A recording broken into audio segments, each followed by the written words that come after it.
Hello and welcome to this week's Politics in the Pulpit. This is a lectionary-based preaching resource designed to ask the provocative question of whether and how politics should appear in our preaching this week. My name is Beth Allison-Glenny. I'm a Baptist minister and I'm working as the Baptist Union of Great Britain's Public Issues Enabler and part of the Joint Public Issues team.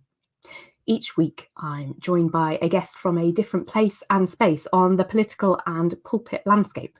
And today, I'm really pleased to introduce Kerry Scarlett, Methodist Deacon and Learning and Development Officer. She's a co-founder of the Adavu Project, a project supporting survivors of modern slavery. And it's now become something slightly more than that. Is that right, Kerry? Do you want to tell us a bit about yourself? Welcome. Do you want to introduce yourself a little bit more and maybe tell us a little bit about what does politics in the pulpit mean for you? Hi, Alison. Thank you for inviting me on. It's a real privilege. Yeah, so I'm Kerry. I'm a Methodist deacon, as you mentioned. So in the Methodist Church, that means that we are both part of an order of ministry as ordained people, but we're also part of a dispersed religious order, the Methodist Diaconal Order. And I guess like lots and lots of Methodist ministers, we move around or are asked to move around quite a lot, hence the lots of different things that I've been involved in. So yeah, a couple of appointments ago, I was one of the co-founders of Adavu. It's still going today, supporting adult survivors of modern slavery. And also around the same time co-founding what is now the West Midlands Anti-Slavery Network, which is a network of practitioners really coming together from lots of different backgrounds, statutory and non-statutory sector, to try and address the issue in the West Midlands nationally and beyond. So I've also been involved in chaplaincy. I was one of the chaplaincy team at the NEC group, which some of you might recognise from the TV. It's where the Conservative Party usually hold their conference sometimes. Previously, I was one of the tutors at the Queen's Foundation, which is where we train all of our Methodist ministers, but also some Anglican colleagues, some colleagues from Black majority and Pentecostal churches, and I'm now one of the Learning and Development Officers in the Learning Network. So a bit about me and why I think politics in the pulpit is so vital. So I'm originally from Belfast in Northern Ireland. This is a very slowed down Belfast accent because actually I talk so fast and it's so strong that people can't hear me. I came to faith in my mid-20s. My family sort of went to church, but for me, I had quite a powerful, I guess, conversion experience in a nightclub in my mid-20s. This is a story for another time. But I guess I was one of those new Christians that, as a minister, I recognise are both a gift and a challenge, because I'm kind of reading the Bible for the first time in this quite, kind of lively evangelical church, lots of stuff going on, but also saying, hey, I'm reading this passage and Jesus says we need to do this, and the prophets are saying we need to do this, and there's something about challenging injustice and going out to be alongside and learn from people who are different to us, and how are we doing this as a church? And that did lead to some detached youth work, which again is, well, many stories for another time. But I think I've always had that sense that for me, coming to faith meant a part of that following Jesus also involved living out that call to seek justice, to figure out, if politics in its broadest sense is how we are in human community together, then part of my faith is motivating me to see what does that look like? How are people best enabled to flourish? How are lives transformed and communities transformed? So I guess it kind of felt like a natural flow. And I guess then moving to England and sensing a call to ordained ministry felt like a further outworking of that, felt like a way of both my engaging and encouraging other people to engage in that aspect of the call. It's really interesting to me how many of my colleagues are Northern Irish.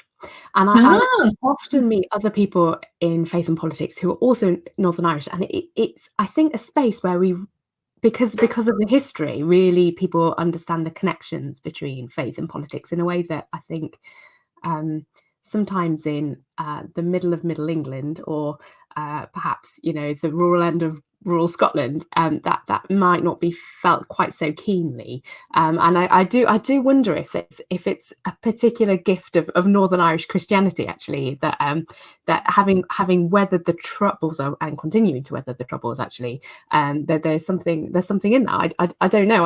I'm just really struck by the fact, how often that seems to be true, and yeah, it makes me wonder anyway. Something there. So from your context, is there anything you'd really want us to be hearing our preachers this week, as they're preparing to kind of be thinking this is a kind of a key social justice issue, or a political issue, or a news story perhaps that they kind of, you really think, oh, okay, this is the one on my heart. I would want people to have that in with them as they're preparing. I feel as though at this time, in this sort of liminal space, I've been doing a lot of thinking about liminal spaces. It can feel as though we're almost overwhelmed with the level of injustice and the level of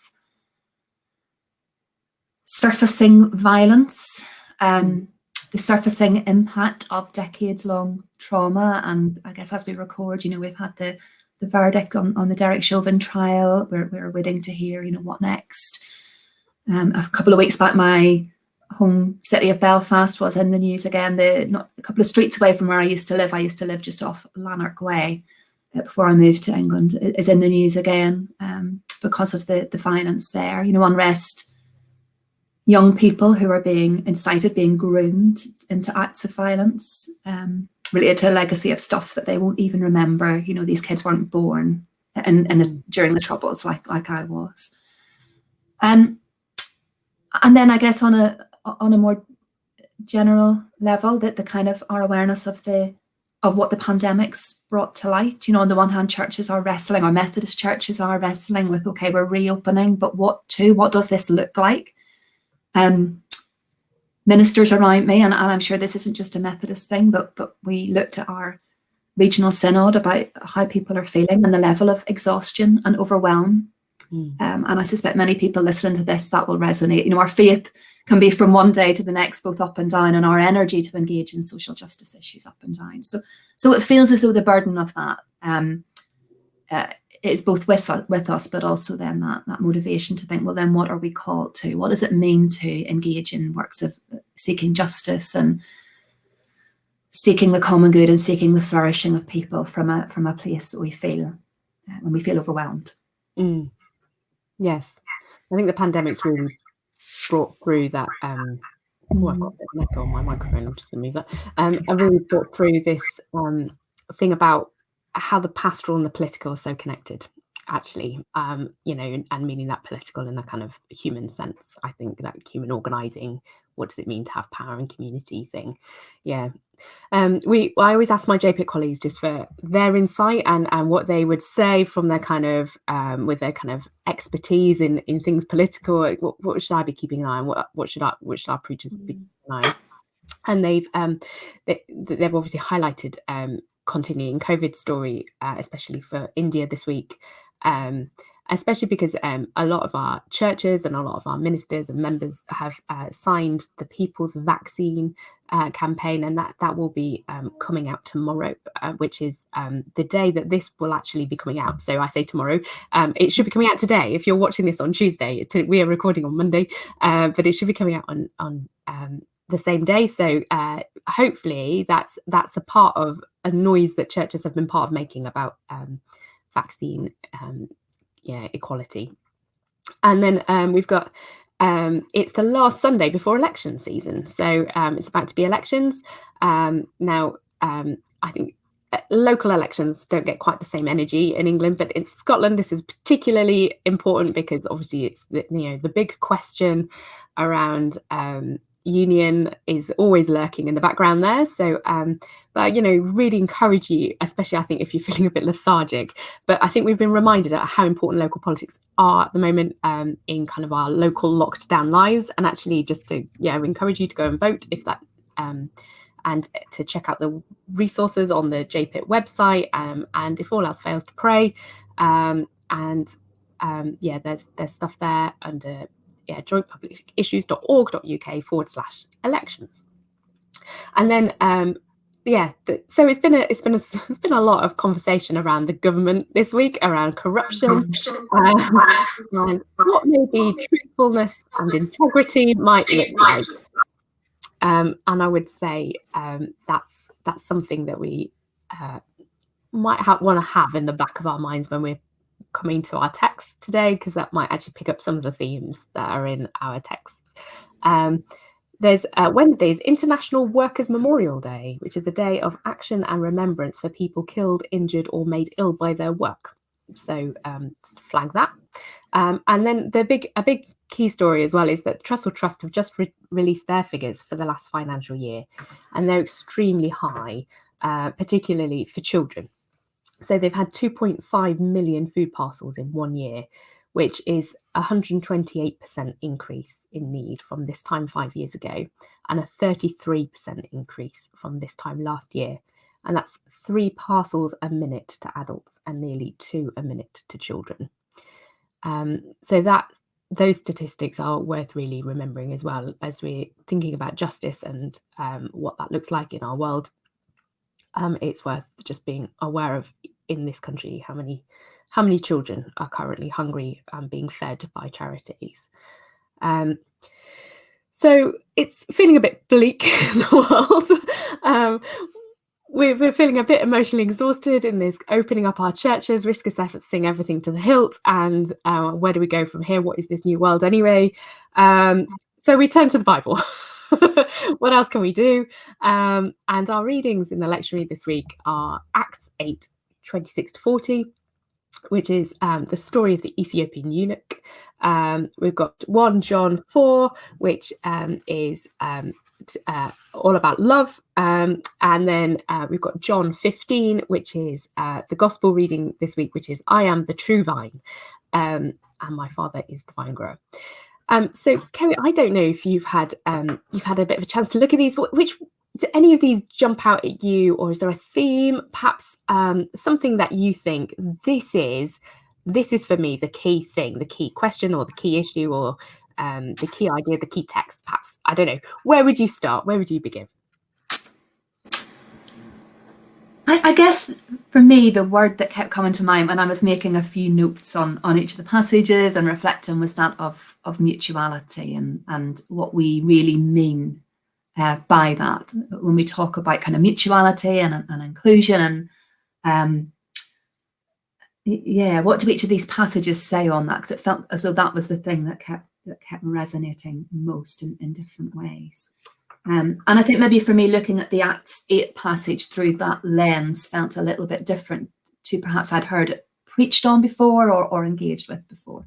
I was struck by what you said about liminality actually earlier. And one of the commentaries I was reading on Acts was talking about kind of the liminality of space and person and how this kind of this moving out on this wilderness road that's going on in this kind of Acts passage of kind of what is going on in this particular body as well that the Ethiopian eunuch has, and how he is a meeting point of so many different things that we might think of being still really key issues and kind of key conversations around, we'd use the word intersectionality now quite perhaps if we were doing it in a kind of academic context, but kind of these, where did these kind of connection points between lots of different points of embodiment and injustice in the world come together, and he is somebody who actually experiences most of it in his body, isn't he? That he's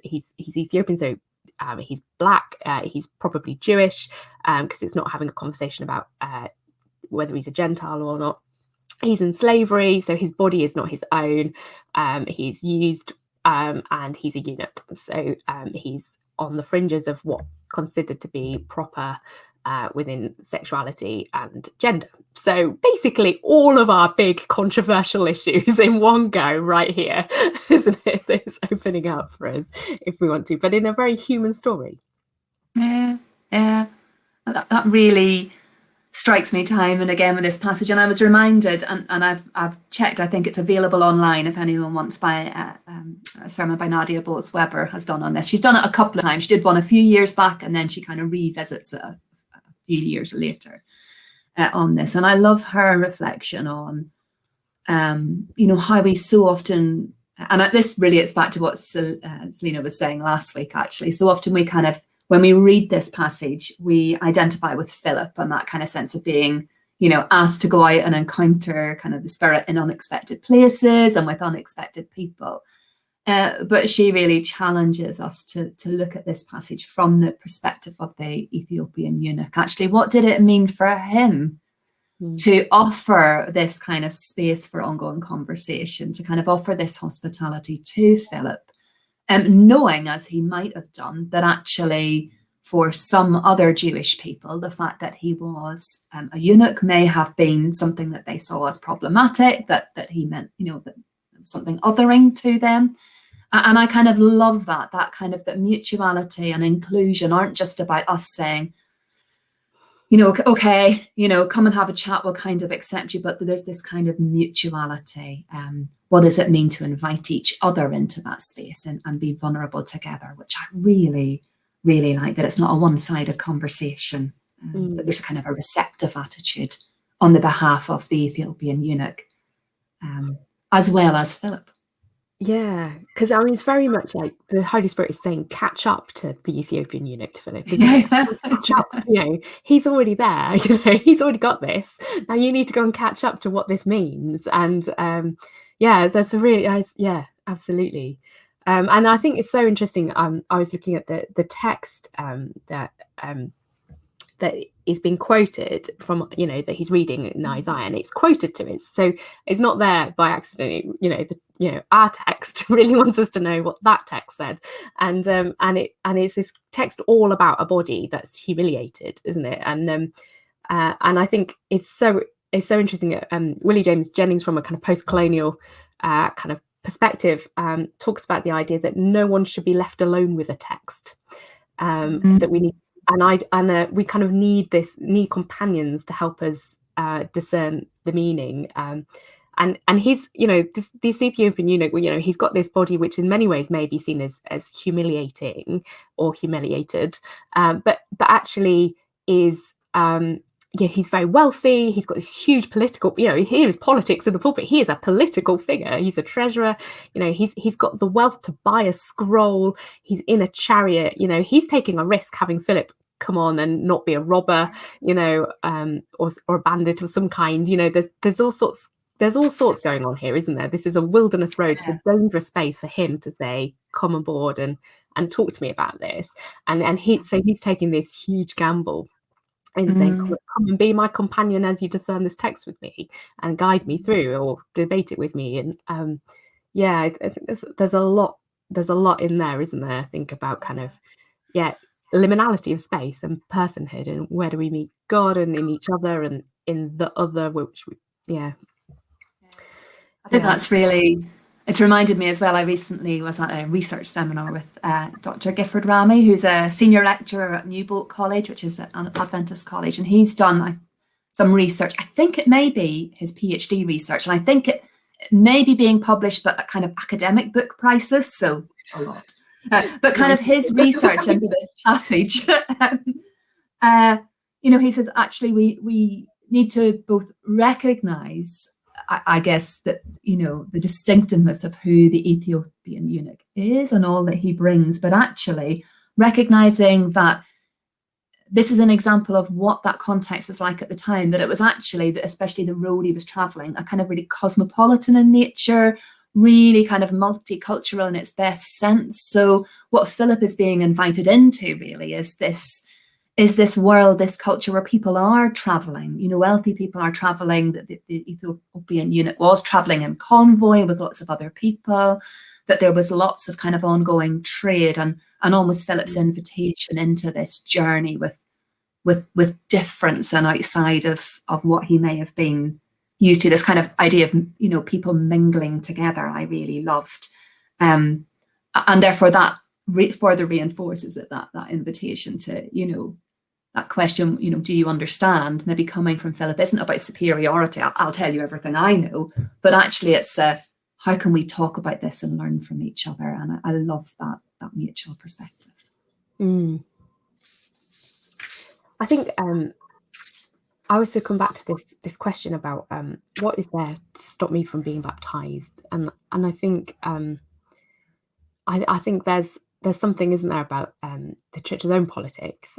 Perhaps we need to own that we have a habit of claiming some bodies are more holy and more appropriate and more able to be kind of somehow bearers of grace than others, and actually this is very much challenging that and turning that inside out and saying that this is the body that Jesus is identifying with, and the one that maybe society would have excluded for a whole heap of reasons, and being a eunuch would have been a barrier for some access to points of worship, and yet he's gone to worship, yet he's still gone to Jerusalem to go and worship, and I think there's this thing about saying, yeah, no, this is what grace looks like. This is what holiness looks like. And I think it was Willie James Jennings again, actually, who said something about faith will always find water.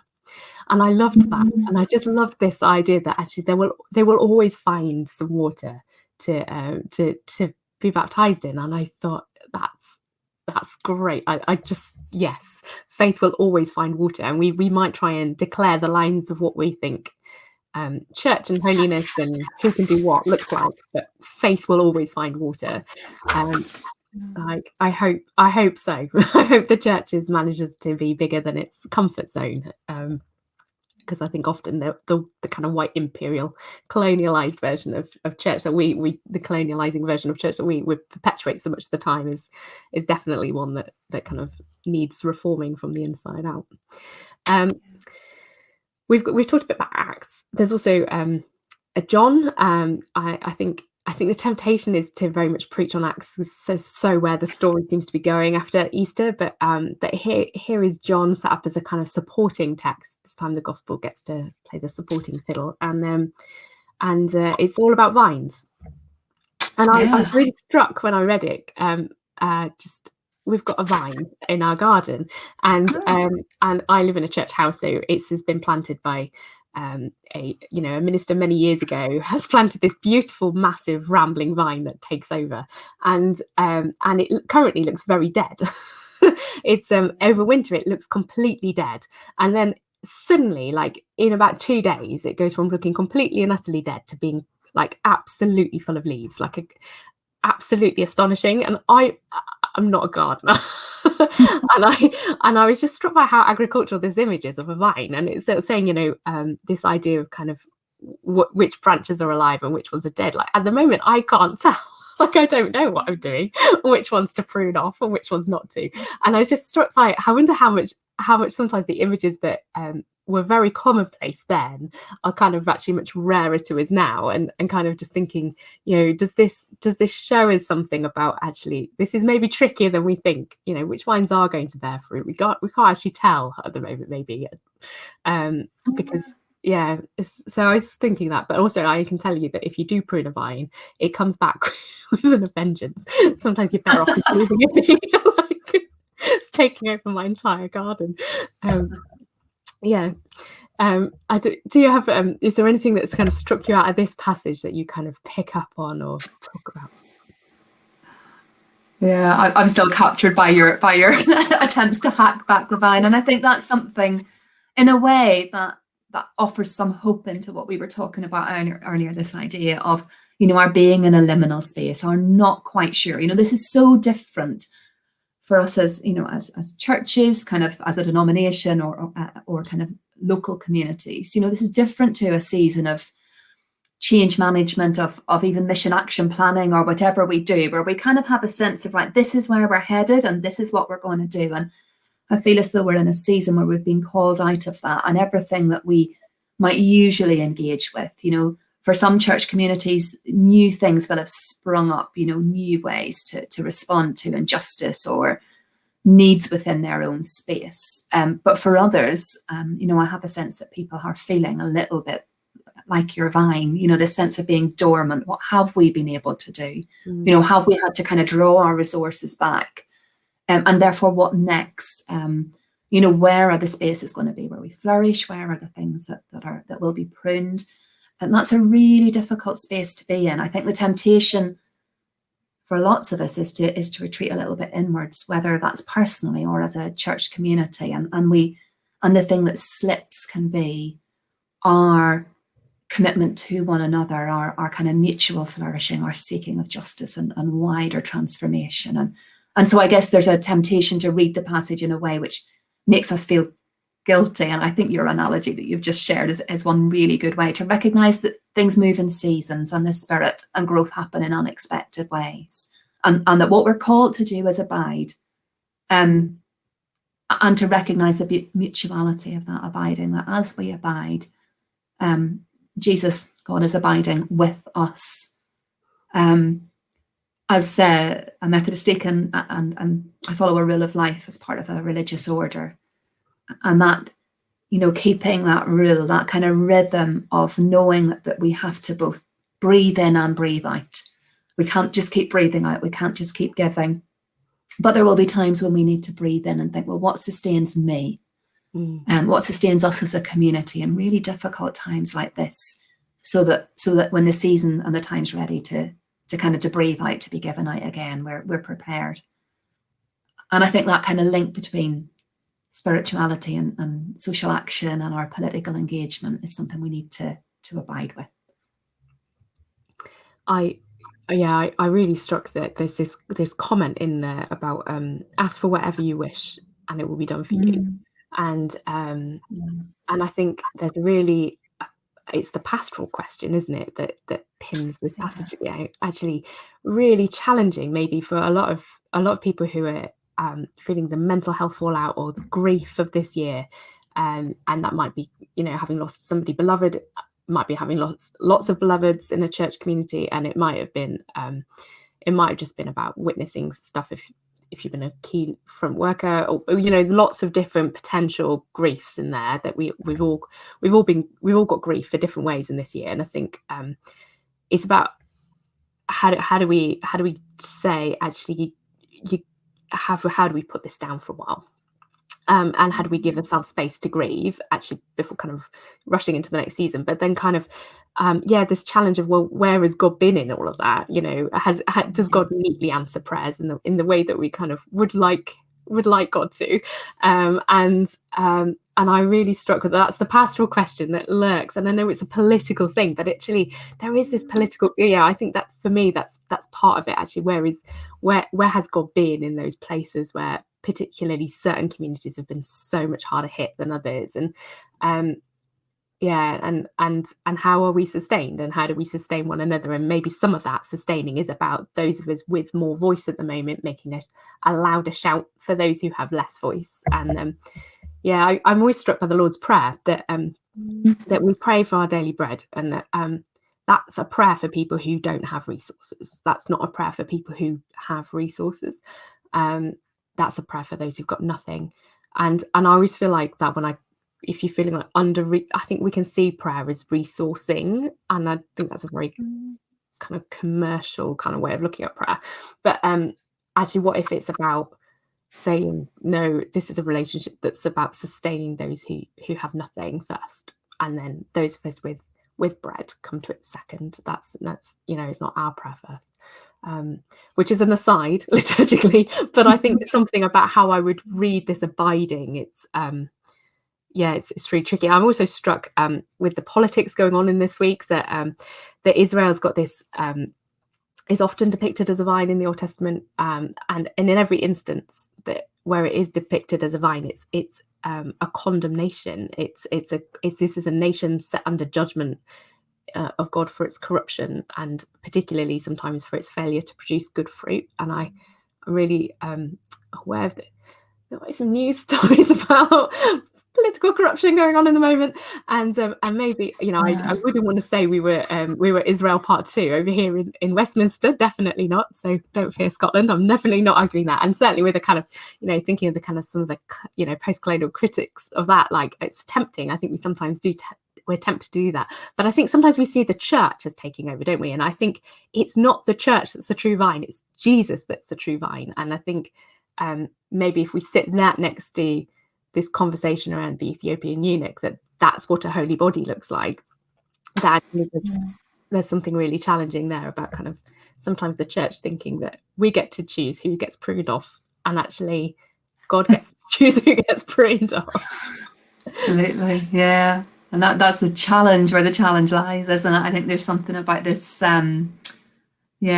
expectation. This isn't speaking to a community that's kind of settled and rested and kind of, not about keeping your vine nice and tidy, in a way that we might, we sometimes hear this passage unpacked, that it's kind of individual or our own little church community. But actually there's something about, come on, if you're not producing food, if there's not this kind of outward stuff, which is, missionally focused, which is, bearing fruit, bearing goodness in a way that's outward focused, then what's going on for you? So it's not self-serving, is it? Yeah. And the birds come and eat the grapes, don't they? And they get seeded out and take vines everywhere. Yeah. It's kind of the opposite of control, isn't it? I guess. Yeah, in some ways. Absolutely. I don't know if there's a way you'd, kind of as you gather some of these ideas together and people are thinking about where they go with their sermon this week, I don't know if there's anything that you'd think, this is how I'm going to go about it. You might not have got there yet. I don't know how I'd go about it this week, but is there anything for you that you think I'd really want to make that point, or I'd really want to land it this way, or use this illustration perhaps, or resource maybe? Yeah, I guess this feels to me as though it could be an invitation to help people really reflect on their context and what they're saying. And in my learning and development role, and part of what I'm really keen to enable, amongst lots of other things, is to enable kind of that local church community engagement. What is really going on at grassroots in your local community, because you are the people who have opportunity to kind of go and listen, to go and hear, to be alongside people who you may not, see on a Sunday morning or whenever you gather, and who you will expect to learn from. So that kind of sense of reciprocity. And I think that's where I might want to start it in quite a contextual manner, because I think my experience, and it could just be mainly within Methodism, but that's often the bit where people struggle. So they're quite good at hearing the kind of the big picture stuff, the kind of the news stories, and recognizing, injustice and a need for change there. But what does that look like in those one-to-one conversations? What do you kind of see and hear and learn? And I really love the kind of the tools that community organizing offers, for example, but I also love the practice of community organizing in its best sense, where we are asked to engage in those kind of broad-based conversations, where we are working alongside people, who have very different experiences from us, in lots of different ways in our own communities, and kind of figuring out where that kind of sense of the common good lies. And I think that's where I'd want to be looking at with this, if I were to be leading. But I recognize that really depends on folk who are able to preach into a context that they perhaps know well, or know where they'd run with. What about you, Beth? Yeah, it's a good one. I think if you're gonna talk about sexuality, and maybe quietly, could lose all my followers overnight. But I think it's a huge. I mean, I'm public issues enabler. I frequently joke you could just take the L out of my name, like my title, like you just take the L out and it would still stand. It's that the controversial body ethics is the thing that the church keeps getting its knickers in a twist about. Like, we just, how we agree or disagree and what our theology is on this one is the orthodoxy issue of the moment. And I think this is probably a text to start unpicking some of that inclusion. If you want to, this would be the one I would use, I think. Now that's controversial, and I'm not saying you have to have a particular view, because we don't know what this means, and it's so interesting, is it's left Ethiopian eunuch, is this story of the Ethiopian eunuch isn't told to us. We don't know what it means, that where he goes on his way rejoicing. We don't know what happens next? So I think I can leave it deliberately open-ended, but I think it asks us to engage with the question in a particular way and seeing people at the heart of that conversation, because here is a person for whom this is an act, he wants to worship, he wants to be a part of faith, he wants to discern what scripture means, and that we need that voice in order to know what scripture means. And I think that's where I think I would maybe go with it, but it would very much depend on where I was. And I preached quite a lot as an itinerant preacher, and so I think I would very carefully pick my audience on that one and put my hard hat on. And if I was preaching by Zoom, I don't think I would go there, because I think it's a conversation you have to have face to face. Actually, I think that's really important too. That this is about being in person with another. They are riding in a carriage next to each other when they're having that conversation, and I would be nervous about doing that one online. Yeah, it feels tricky, but I think there's potential, isn't there? Because it feels different. We'd often talk about the clobber passages, and people all know what ones those are, and this feels a little bit different to that, doesn't it? A different way into that. And again, that sense of mutuality that the Ethiopian eunuch, although we don't know his name, he's got all of this gift and this longing to be part of this community, to offer, which is such a positive thing, underpins that idea. I was briefly a temporary pioneer pastor for a place of gathering in Birmingham, which is one of our church plants. We kind of talk about, embracing radical inclusion, not just because it's kind of a trendy idea, but actually because we think it's at the heart of the gospel. And I think this passage just illustrates that so beautifully. But yeah, it could feel like gift or too much of a challenge in some spaces. Yeah. But I think it's a question to bear in mind. I think when you're coming to it, that I think those conversations around gender and sexuality and race are all current key controversial topics, and actually if we're not grappling with them in church life, and open to trying to explore what does it mean, how do we read text together, and can we read text together and come to a place of saying there's water here. Actually, I think that's what I'd really want. That's what I'd want for the church, and I think that both we become sides in this debate, and I think what we need to be is people in a carriage together. And I think, well, anyway, there we go. I might not have a job next week. If you see somebody else leading politics in the pulpit, it's because I've been too controversial by saying we should. But for us, certainly, even opening up the question is a really tricky issue. But it's happening. I'd say for anybody under the age of 40, it's a huge conversation about the church and whether they want to be a part of it. And I think we need to probably own that. So on that controversial note, sorry, Kerry, you'll go down. I'm so glad you raised it. I think we should probably pray. So we always just say thank you to everybody for tuning in and listening. And Kerry, thank you to you for bringing your wisdom and your heart, your faith, your life of political pulpit and pulpit politics to us, and we're really grateful for that. Thank you to everybody for joining us, and we hope that preparing your sermon goes really well, and returning to church is in person, perhaps for the first time, or maybe not yet. All those deliberations are going well in the background, and all the work that you do in social justice issues are also are anointed by God. So let's go with a blessing.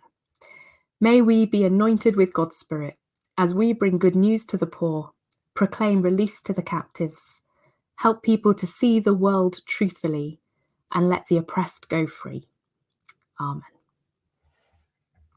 Thank you, Kerry.